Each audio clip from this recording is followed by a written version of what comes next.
Hello friend, स्वागत है आप सभी का हमारे इस यूट्यूब चैनल मेजर टारगेट पर। तो दोस्तों, आज के इस वीडियो में हम लोग क्लास 10th के विज्ञान यानी कि साइंस के काफ़ी महत्वपूर्ण वायरल ऑब्जेक्टिव क्वेश्चंस को देखेंगे। और दोस्तों, ये वीडियो स्पेशली आपका 18 फरवरी को जो आप लोग का विज्ञान यानी कि साइंस का एग्जाम होगा ना, उसी के लिए इस वीडियो को संपूर्ण शुरू से लेकर आखिरी तक जरूर देखिएगा, क्योंकि इस वीडियो में हम लोग वैसे वैसे ऑब्जेक्टिव क्वेश्चंस को देखेंगे जो आपके फाइनल मैट्रिक बोर्ड परीक्षा यानी कि 18 फरवरी के एग्जाम में देखने को मिलेगा। तो दोस्तों, अगर आप भी इस बार मैट्रिक बोर्ड परीक्षा देने वाले हैं ना, तो इस वीडियो को संपूर्ण शुरू से लेकर आखिरी तक जरूर देखिएगा। तो फ्रेंड, फटाफट से वीडियो को लाइक कर दीजिएगा। अगर आप हमारे चैनल पर नए हैं ना, तो प्लीज चैनल को सब्सक्राइब करके बेल आइकन को प्रेस करके ऑल पर जरूर सेलेक्ट कर लीजिएगा, ताकि फ्यूचर में जब भी कोई लाइव क्लास हो तो आपको हमेशा नोटिफिकेशन मिलता रहे। और दोस्तों, यहाँ पे जो हम लोग जितने भी ऑब्जेक्टिव क्वेश्चंस को देखेंगे ना, सभी प्रश्न आपका एनसीईआरटी के न्यू पैटर्न पर आधारित है। और दोस्तों, ये प्रश्न में से अगर आपको जो भी प्रश्न अगर याद ना हो ना, तो प्लीज दोस्तों उस प्रश्न को अपने नोटबुक में नोट करके उसे आप लोग जरूर याद कर लीजिएगा। वीडियो को बिना स्किप किए शुरू से लेकर आखिरी तक निश्चित होकर देखिए।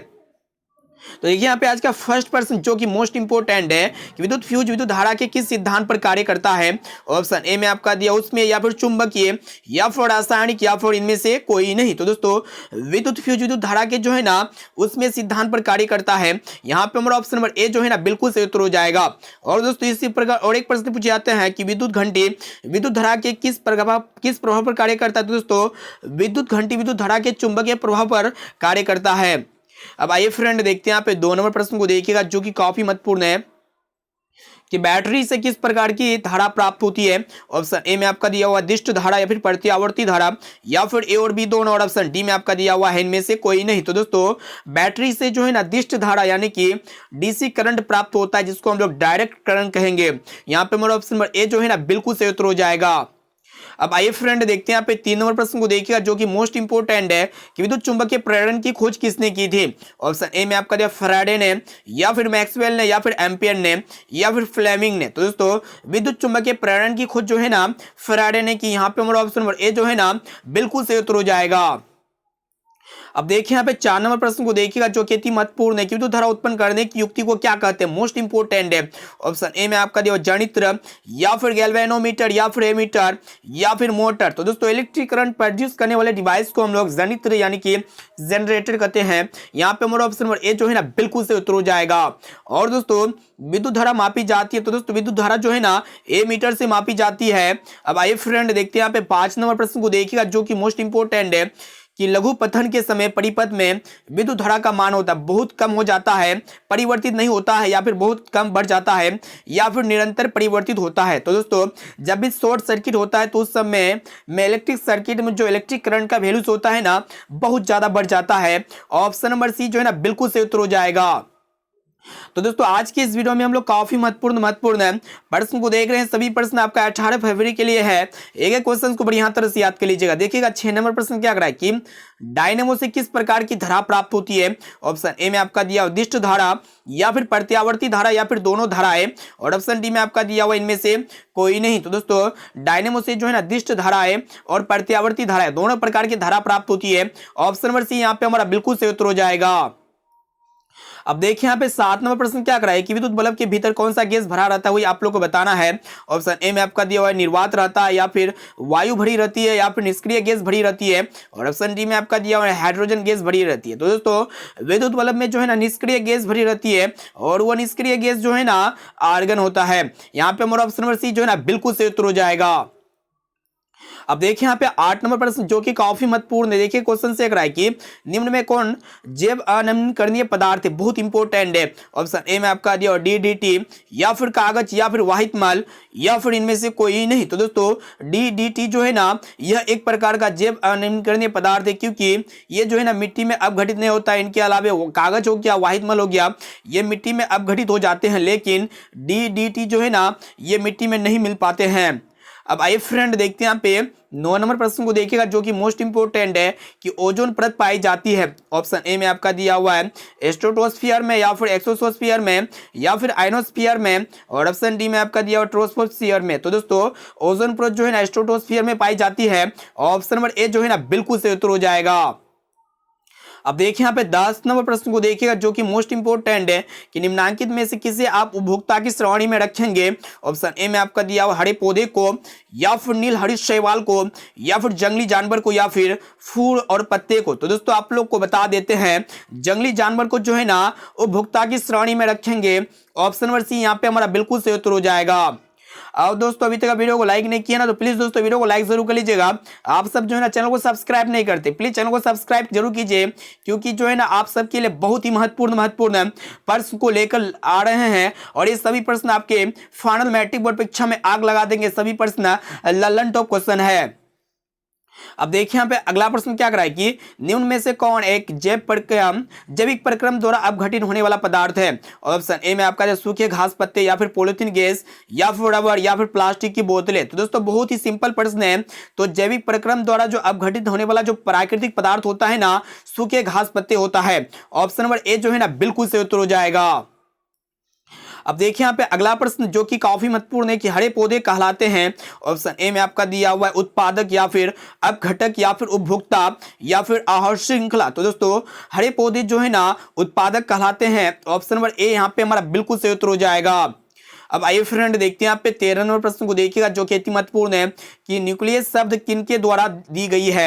ऑप्शन ए में आपका दिया हुआ है रॉबर्ट ब्राउन के द्वारा, या फिर रॉबर्ट हुक के द्वारा, या फिर प्लाट के द्वारा, या फिर विसार के द्वारा। तो दोस्तों न्यूक्लियस जो शब्द है ना ये रॉबर्ट ब्राउन के द्वारा दिया गया है। ऑप्शन नंबर ए जो है ना बिल्कुल सही उत्तर हो जाएगा। अब आइए फ्रेंड देखते हैं यहाँ पे 14 नंबर प्रश्न को देखिएगा क्या करें कि प्रसिद्ध पुस्तक द माइक्रोग्राफिया किनके द्वारा लिखी गई थी। ऑप्शन ए में आपका जो रॉबर्टसन के द्वारा, या फिर ब्राउन के द्वारा, या फिर डार्विन के द्वारा, या फिर रॉबर्ट हुक के द्वारा। तो दोस्तों प्रसिद्ध पुस्तक द माइक्रोग्राफिया जो है ना ये रॉबर्ट हुक के द्वारा लिखी गई थी। ऑप्शन नंबर डी यहाँ पे हमारा बिल्कुल सही उत्तर हो जाएगा। अब आइए फ्रेंड देखते हैं यहाँ पे 15 नंबर प्रश्न जो कि काफी महत्वपूर्ण है कि शुक्राणुओं का मोचन कहां होता है, यानी कि स्पर्म जो होता है ये कहां पे बनता है। ऑप्शन ए में आपका दिया अधिवृषण में, या फिर शुक्रवाहिका में, या फिर वृषण में, या फिर शुक्राशय में। तो दोस्तों शुक्राणु का मोचन जो है ना वृषण में होता है। ऑप्शन नंबर सी यहाँ पे हमारा बिल्कुल सही उत्तर हो जाएगा। दोस्तों आज के इस वीडियो में हम लोग ऐसे ऐसे ऑब्जर्व क्वेश्चंस को देख रहे हैं जो आपके लिए फाइनल मैट्रिक बोर्ड परीक्षा यानी कि 18 फरवरी के लिए ब्राह्मण साबित हो सकता है। सभी प्रश्न वायरल प्रश्न है और दोस्तों वीडियो को थोड़ा भी स्किप नहीं कीजिएगा, क्योंकि ऐसे ऐसे ऑब्जर्व क्वेश्चंस को देख रहे हैं जो आपके फाइनल मैट्रिक बोर्ड परीक्षा में सीधे सीधे पूछे जाएंगे। इस वीडियो को संपूर्ण शुरू से लेकर आखिरी तक निश्चित देखिए, क्योंकि बहुत महत्वपूर्ण प्रश्न को देख रहे हैं। वीडियो को लाइक जरूर कर लीजिएगा। अब आइए फ्रेंड देखते हैं यहाँ पे 16 नंबर प्रश्न को देखिएगा क्या करा कि मानव जनन अंग किस आयु में परिपक्व एवं क्रियाशील होता है। ऑप्शन ए में आपका दिया 12 वर्ष के में, या फिर 18 वर्ष की आयु में, या फिर 24 वर्ष के आयु में, या फिर 30 वर्ष के आयु में। तो दोस्तों मानव जनन अंग जो है ना 18 वर्ष के आयु में परिपक्व एवं क्रियाशील होता है। ऑप्शन नंबर बी यहाँ पे हमारा बिल्कुल सही उत्तर हो जाएगा। अब देखिए यहाँ पे 17 नंबर प्रश्न क्या करा है कि कार्बन क्या है। ऑप्शन ए में आपका देखो धातु, या फिर अधातु, या फिर उपधातु, या फिर कोई नहीं। तो दोस्तों कार्बन एक प्रकार का अधातु होता है। ऑप्शन नंबर बी जो है ना बिल्कुल सही उत्तर हो जाएगा। और दोस्तों कार्बन के 3 अपरूप होते हैं। क्या क्या होते हैं? हीरा होते हैं, ग्रेफाइट होते हैं, और इनके साथ साथ फ्लोरीन भी होते हैं। इसे आप लोग को याद रखना है। अब आइए फ्रेंड देखते हैं यहाँ पे देखिए क्वेश्चन से कराए कि कौन सा अधातु कमरे के ताप पर द्रव होता है। यहाँ पे अधातु पूछा गया है, आप लोग यहाँ पे आंसर सही से बताना है। ब्रोमीन, या फिर स्टील, या फिर तांबा, या फिर एल्यूमिनियम। तो दोस्तों ब्रोमीन एक प्रकार का अधातु होता है जो कमरे के तापमान पे द्रव अवस्था यानी कि लिक्विड फॉर्म में पाए जाते हैं। अगर आपको धातु पूछता ना तो धातु कौन सा होता है? पारा होता है, जो कमरे के ताप पर लिक्विड फॉर्म में पाए जाते हैं।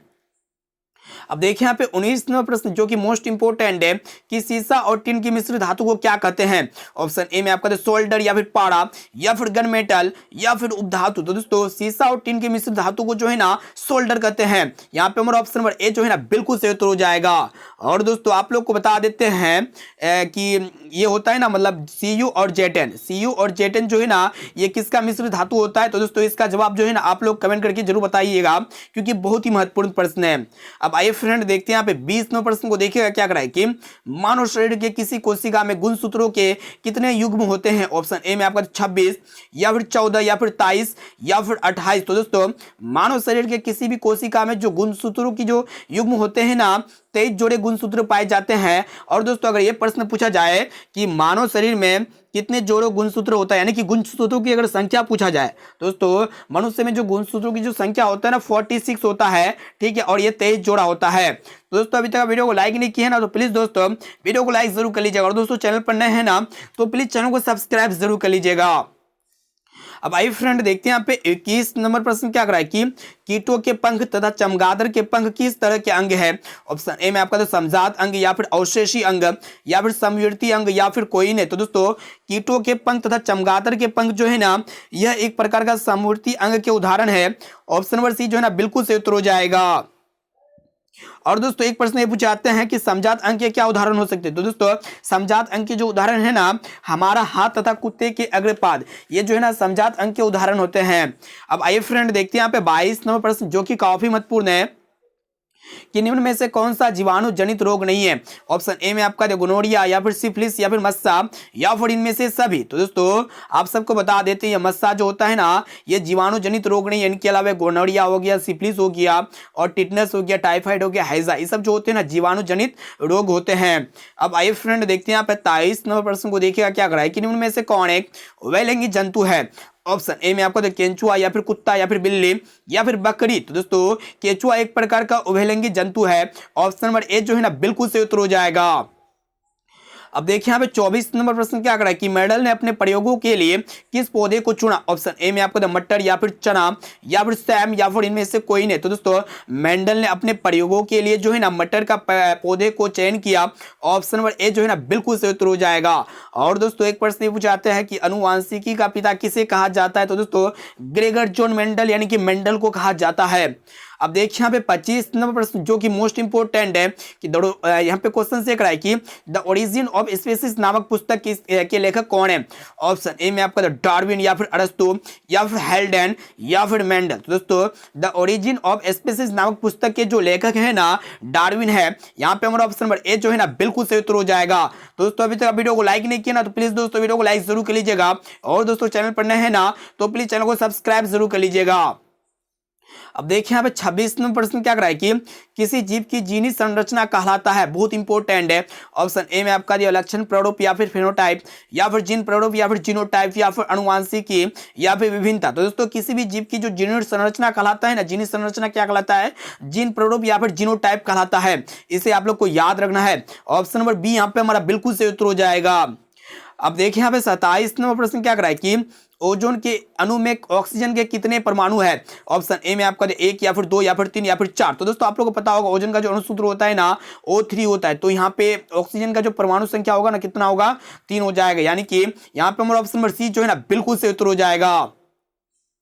अब आइए फ्रेंड देखते हैं यहाँ पे 28 नंबर प्रश्न क्या कर रहा है कि कौन सा अजैव निम्नकरणीय कचरा है। ऑप्शन ए में आपका टिश्यू पेपर, या फिर केले का छिलका, या फिर थर्माकोल, और ऑप्शन डी में आपका इनमें से सभी। तो दोस्तों आप सबको बता देते हैं कि यहाँ पे जो टिश्यू पेपर होगा ना, यहाँ पे देखिए टिश्यू पेपर हो गया और केले का छिलका, ये जो है ना मिट्टी में अपघटित हो जाएगा। लेकिन थर्माकोल जो होता है ना ये मिट्टी में अपघटित नहीं होता है, इसीलिए जो है ना ये अजैव निम्नकरणीय कचरा है। ऑप्शन नंबर सी यहाँ पे हमारा बिल्कुल सही उत्तर हो जाएगा। अब आइए फ्रेंड देखते हैं यहाँ पे 29 नंबर प्रश्न क्या कर रहा है कि मानव मादा में अंडाणु निषेचित होता है। यानी कि मानव मादा में जो अंडाणु निषेचित होता है ना कहाँ पे होता है। ऑप्शन ए में आपको तो गर्भाशय में, या फिर अंडाशय में, या फिर योनि में, या फिर फैलोपियन नलिका में। तो दोस्तों मानव मादा में जो अंडाणु निषेचित होता है ना फैलोपियन नलिका में होता है, यानी कि फैलोपियन ट्यूब में होता है। ऑप्शन नंबर यहाँ पे डी जो है ना बिल्कुल सही उत्तर हो जाएगा। अब देखिए यहाँ पे 30 नंबर प्रश्न जो कि मोस्ट इंपोर्टेंट है कि किसी रासायनिक दूध कहा जाता है। ऑप्शन ए में आपका दिया उद्दीपक को, या फिर पाचक रस को, या फिर हार्मोन को, या फिर आवेग को। तो दोस्तों आप सबको बता देते हैं हार्मोन को जो है ना रासायनिक दूध कहा जाता है। ऑप्शन नंबर सी जो है ना बिल्कुल सही उत्तर हो जाएगा। तो दोस्तों आज के इस वीडियो में हम लोग क्लास 10th के साइंस के काफी महत्वपूर्ण वायरल ऑब्जेक्टिव क्वेश्चंस को देख रहे हैं, और ये सभी प्रश्न आपका 18 फरवरी के एग्जाम में आने की काफी संभावना है, क्योंकि ऐसे ऐसे प्रश्न को सिलेक्ट किए जो आपके गत वर्ष में कई बार से भी ज्यादा बार पूछा गया है। एक एक क्वेश्चन जो है ना 10 बार से भी ज्यादा बार पूछा गया है, इसलिए जो है ना एक एक क्वेश्चन को बढ़िया तरह से याद करते हुए जाना है। और दोस्तों इस वीडियो को संपूर्ण शुरू से लेकर आखिरी तक देखने के बाद लास्ट में आप सबको कमेंट करके भी बताना है कि 50% में से पहले से आप लोगों को कितना प्रश्न का सही और सटीक आंसर याद था। तो दोस्तों अभी तक वीडियो को लाइक नहीं किया है ना तो प्लीज दोस्तों वीडियो को लाइक जरूर कर लीजिएगा। अब देखिए यहाँ पे 31 नंबर प्रश्न क्या कराए कि एंड्रोजन है, ऑप्शन ए में आपका दिया नरलिंग हार्मोन या फिर स्त्रीलिंग हार्मोन या फिर पाचक रस या फिर पाराथायराइड हार्मोन। तो दोस्तों एंड्रोजन जो है ना यह एक प्रकार का नरलिंग हार्मोन है। ऑप्शन नंबर ए जो है ना बिल्कुल सही उत्तर हो जाएगा। अब चलिए फ्रेंड देखते हैं यहाँ पे 32 नंबर प्रश्न को देखिएगा क्या करा है कि श्वसन के अंतिम उत्पादन है। ऑप्शन ए में आपका दिया CO2 और H2O या फिर CO2 और ऊर्जा या फिर H2 और ऊर्जा, और ऑप्शन डी में आपका दिया CO2 H2O और ऊर्जा। तो दोस्तों आप सबको बता देते हैं श्वसन के जो अंतिम उत्पाद होता है ना क्या होता है CO2 और ऊर्जा होता है, यानी कि कार्बन डाइऑक्साइड और एनर्जी होता है। ऑप्शन नंबर बी यहाँ पे हमारा बिल्कुल सही उत्तर हो जाएगा। अब आइए फ्रेंड देखते हैं यहाँ पे 33 नंबर प्रश्न को देखिएगा क्या करा है कि स्टोमाटा के खुलने तथा बंद होने की क्रिया को नियंत्रित करता है कौन। ऑप्शन ए में आपका द्वार कोशिका या फिर शक्की कोशिका या फिर चलनी नलिका या फिर मूलरूम। तो दोस्तों आप सबको बता देते हैं स्टोमाटा के खुलने और बंद होने की क्रिया को जो है ना कंट्रोल द्वार कोशिकाएं करता है। ऑप्शन नंबर ए जो है ना यहाँ पे हमारा बिल्कुल सही उत्तर हो जाएगा। अब आइए फ्रेंड देखते हैं यहाँ पे 34 नंबर प्रश्न क्या कराए कि मानव हृदय में कोष्ठकों की संख्या कितनी होती है। ऑप्शन ए में आपका दिया 2 या फिर 3 या फिर 4 या फिर 5। तो दोस्तों मानव हृदय में जो है ना 4 कोष्ठक होते हैं, 2 नीले 2 आलिन, ठीक है। टोटल कितने कोष्ठक पाए जाते हैं मानव हृदय में 4। ऑप्शन नंबर सी यहाँ पे हमारा बिल्कुल सही उत्तर हो जाएगा।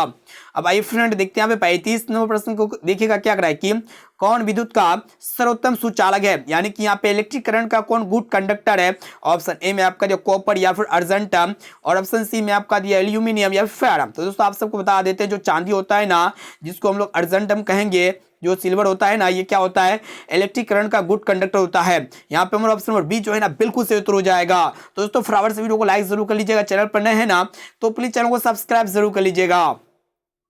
अब देखिए यहाँ पे 36 नंबर प्रश्न क्या कराए कि निम्नांकित में कौन उपधातु है। ऑप्शन ए में आपका दिया Fe या फिर Cu या फिर Ni या फिर Sb। तो दोस्तों आप सबको बता देते हैं जो यहाँ पे उपधातु होगा ना Sb, जिसको हम लोग क्या कहेंगे एंटीमनी कहेंगे। ये एंटीमनी क्या होता है कि ये एंटीमनी जो होता है ना उपधातु होता है, ठीक है। इसे आप लोग को याद रखना है। अब चलिए फ्रेंड देखते हैं यहाँ पे अगला प्रश्न। तो देखिएगा 37 नंबर प्रश्न क्या करा है कि पित्तल है। ऑप्शन ए में आपका धातु या फिर अधातु या फिर मिश्र धातु या फिर उपधातु। दोस्तों ये पित्तल जो होता है ना कॉपर और जिंक का मिश्र धातु होता है। ऑप्शन नंबर सी जो है ना बिल्कुल सही उत्तर हो जाएगा, यानी कि Cu और Zn का मिश्र धातु कौन होता है पित्तल होता है।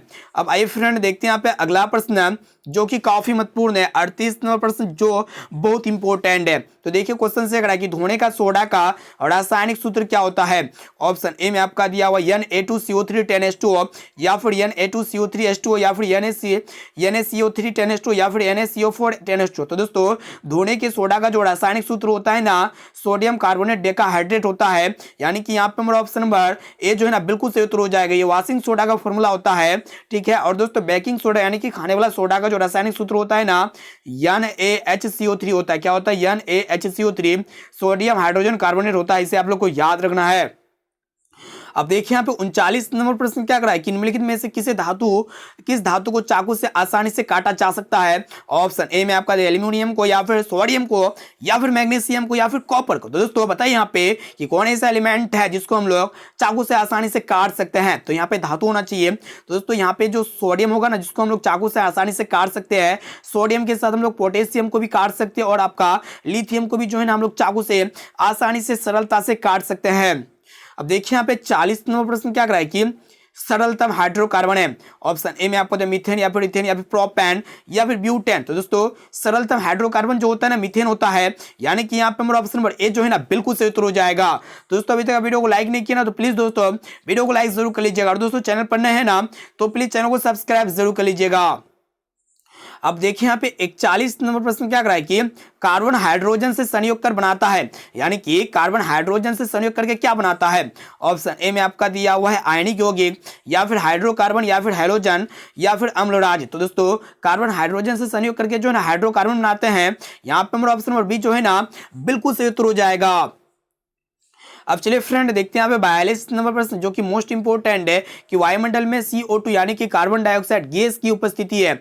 ऑप्शन ए में आपका जो 0.01% या फिर 0.05% या फिर 0.03% या फिर 0.032%। तो दोस्तों वायुमंडल में CO2 की जो मात्रा होता है ना लगभग 0.03% होता है। और दोस्तों वायुमंडल में जो नाइट्रोजन गैस होता है ना ये सबसे ज्यादा मात्रा में पाया जाता है। कितना पाया जाता है? 78% पाया जाता है। ठीक है। और दोस्तों वायुमंडल में जो ऑक्सीजन गैस पाया जाता है ना लगभग 21% जो है ना ऑक्सीजन गैस पाया जाता है। इसे आप लोग को याद रखना है। अब देखिए यहाँ पे 43 नंबर प्रश्न क्या कराए कि पवन विद्युत जनित्र में पवन की चाल कम से कम कितनी होनी चाहिए। ऑप्शन ए में आपको 15 किलोमीटर पर आवर या फिर 150 किलोमीटर पर आवर या फिर 1.5 किलोमीटर पर आवर या फिर 1500 किलोमीटर पर आवर। तो दोस्तों पवन विद्युत जनित्र में जो पवन की चाल होना चाहिए ना कम से कम मिनिमम कितना होना चाहिए? 15 किलोमीटर पर आवर होना चाहिए। यहाँ पे हमारा ऑप्शन नंबर ए जो है ना बिल्कुल सही उत्तर हो जाएगा। और दोस्तों एक प्रश्न ये पूछा जाता है कि पवनों का देश किसे कहा जाता है। तो दोस्तों डेनमार्क को जो है ना पवनों का देश कहा जाता है। यह प्रश्न जो है ना गत वर्ष में कई बार से भी ज्यादा बार पूछा जा चुका है। अब आइए फ्रेंड देखते हैं यहाँ पे 44 नंबर प्रश्न क्या कराए कि घरेलू विद्युत परिपथ में उदासीन तार का रंग होता है। ऑप्शन ए में आपका जो लाल या फिर हरा या फिर काला या फिर पीला। ये भी प्रश्न जो है ना बहुत इंपॉर्टेंट है। तो दोस्तों घरेलू विद्युत परिपथ में जो उदासीन तार का जो कलर होता है ना रंग होता है ना काला होता है। यहाँ पे हमारा ऑप्शन नंबर सी जो है ना बिल्कुल सही उत्तर हो जाएगा। अब आइए फ्रेंड देखते हैं 45 नंबर प्रश्न क्या कराए कि किस युक्ति में विभक्त वलय का दिक परिवर्तन का कार्य करता है। ऑप्शन ए में आपका दिया हुआ है विद्युत जनित्र या फिर विद्युत मोटर या फिर गैल्वेनोमीटर या फिर वोल्टमीटर। तो दोस्तों आप सबको बता देते हैं जो विद्युत मोटर होता है ना ये विभक्त वलय दिक परिवर्तन का कार्य करता है। ऑप्शन नंबर बी जो है ना बिल्कुल सही उत्तर हो जाएगा।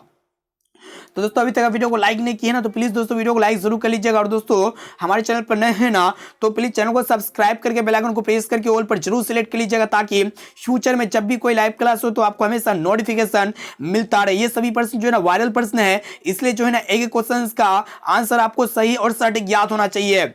अब आइए फ्रेंड देखते हैं यहाँ पे 46 नंबर प्रश्न क्या कराए कि जल विद्युत संयंत्र किस ऊर्जा को विद्युत ऊर्जा में रूपांतरित करता है। ऑप्शन ए में आपका दिया हुआ तापीय ऊर्जा को या फिर नाभिकीय ऊर्जा को या फिर सौर ऊर्जा को या फिर स्थितिज ऊर्जा को। तो दोस्तों जल विद्युत संयंत्र जो है ना यह स्थितिज ऊर्जा को विद्युत ऊर्जा में रूपांतरित करता है। ऑप्शन नंबर डी जो है ना यहाँ पे हमारा बिल्कुल सही उत्तर हो जाएगा। अब आइए फ्रेंड देखते हैं यहाँ पे 47 नंबर प्रश्न क्या करा कि चालक का प्रतिरोध निर्भर करता है। ऑप्शन ए में आपका दिया चालक की लंबाई पर या फिर चालक के अनुप्रस्थ काट के क्षेत्रफल पर या फिर चालक के तापमान पर या फिर इनमें से सभी। तो दोस्तों चालक का जो प्रतिरोध यानी कि जो रेजिस्टेंस होता है ना यह डिपेंड किस पे करता है? चालक की लंबाई पर करता है, चालक के अनुप्रस्थ काट के क्षेत्रफल पर भी करता है और इनके साथ साथ चालक के तापमान पर भी करता है यानी कि इनमें से सभी में करता है। ऑप्शन नंबर डी यहाँ पे हमारा बिल्कुल सही उत्तर हो जाएगा। अब आइए फ्रेंड देखते हैं यहाँ पे 48 नंबर प्रश्न क्या कराए कि जिस विद्युत परिपथ में धारा दोनों दिशाओं में प्रभावित होती है यानी कि बहती है उसे क्या कहते हैं। ऑप्शन ए में आपका प्रत्यावर्ती धारा या फिर दिष्ट धारा या फिर दोनों और ऑप्शन डी में आपका इनमें से कोई नहीं। तो दोस्तों जिस भी इलेक्ट्रिक सर्किट में धारा जब दोनों दिशाओं में प्रभावित होता है ना तो उसको हम लोग क्या कहते हैं? प्रत्यावर्ती धारा कहते हैं यानी कि एसी करंट कहते हैं। ऑप्शन नंबर ए जो है ना बिल्कुल सही उत्तर हो जाएगा। अब देखिए यहाँ पे 49 नंबर प्रश्न क्या कराए कि वोल्ट मीटर को किस क्रम में जोड़ा जाता है। ऑप्शन ए में आपका समांतर क्रम में या फिर श्रेणी क्रम में या फिर दोनों में या फिर इनमें से कोई नहीं। तो दोस्तों वोल्ट मीटर होता है ना इस वोल्ट मीटर को हम लोग हमेशा समांतर क्रम में जोड़ते हैं यानी कि यहाँ पे हमारा ऑप्शन नंबर ए जो है ना बिल्कुल सही उत्तर हो जाएगा। अब आइए फ्रेंड देखते हैं यहाँ पे आज का लास्ट और अंतिम प्रश्न जो कि मोस्ट इंपोर्टेंट है कि इलेक्ट्रिक हीटर की कुंडली बनाने में किस पदार्थ का प्रयोग किया जाता है। ऑप्शन ए में आपका तांबा या फिर लोहा या फिर चांदी या फिर नाइक्रोम। तो सबसे पहले यहाँ पे देखिएगा जो इलेक्ट्रिक हीटर होता है ना इसका जो कॉइल होता है ना इलेक्ट्रिक हीटर का जो कॉइल होता है क्या होता है ये इसको जो है ना इलेक्ट्रिक हीटर में क्या होता है कि इसमें अधिक जो तापमान होता है ना इसको अधिक तापमान की जरूरत पड़ता है और जो भी पदार्थ में जब अत्यधिक तापमान की आवश्यकता पड़ता है ना तो उसको जो है ना नाइक्रो पदार्थ का प्रयोग किया जाता है उसमें। ऑप्शन नंबर डी यहाँ पे हमारा बिल्कुल सही उत्तर हो जाएगा। तो दोस्तों यहाँ पे जो है ना हम लोग आज के इस वीडियो में फाइनली 50 काफी महत्वपूर्ण वस्तुनिष्ठ ऑब्जर्व क्वेश्चंस को देख चुके हैं। ये सभी प्रश्न जो है ना आपका साइंस के एग्जाम यानी कि 18 फरवरी के एग्जाम में बहुत सारे प्रश्न जो है ना हूबहू देखने को मिलेगा। और दोस्तों ये 50% में से अगर आपको जो भी प्रश्न अगर याद ना हो ना तो प्लीज दोस्तों उस प्रश्न को अभी से नोट कर लीजिए फटाफट से और उसको नोट करके जो है ना उसे याद कर लीजिए। और दोस्तों अभी आप जो है ना कमेंट करके बताइए कि 50% में से पहले से आप लोग को कितना प्रश्न का सही और सटीक आंसर याद था। अब आइए फ्रेंड देखते हैं यहाँ पे आज का SW क्वेश्चन। देखिएगा क्वेश्चन से कह रहा है कि दो तंत्रिका कोशिका के मध्य खाली स्थान को क्या कहते हैं। ऑप्शन ए में आपको ध्रुमिका या फिर सिनेटिक दरारी जिसको हम लोग सिनेप्स कहते हैं, या फिर एक्सोन या फिर आविक। तो दोस्तों इसका राइट आंसर क्या होगा इसी वीडियो में आप सब जो है ना फटाफट से हमें कमेंट करके बताइए। अब आइए फ्रेंड देखते हैं आप इस वीडियो को अपने दोस्तों में ज्यादा से ज्यादा शेयर करिए। चैनल को सब्सक्राइब नहीं किया तो प्लीज चैनल को सब्सक्राइब कर लीजिए, और दोस्तों वीडियो को लाइक नहीं किए ना तो प्लीज दोस्तों वीडियो को लाइक जरूर कर लीजिएगा। और दोस्तों फिर मिलते हैं जल्द ही अगले वीडियो पे।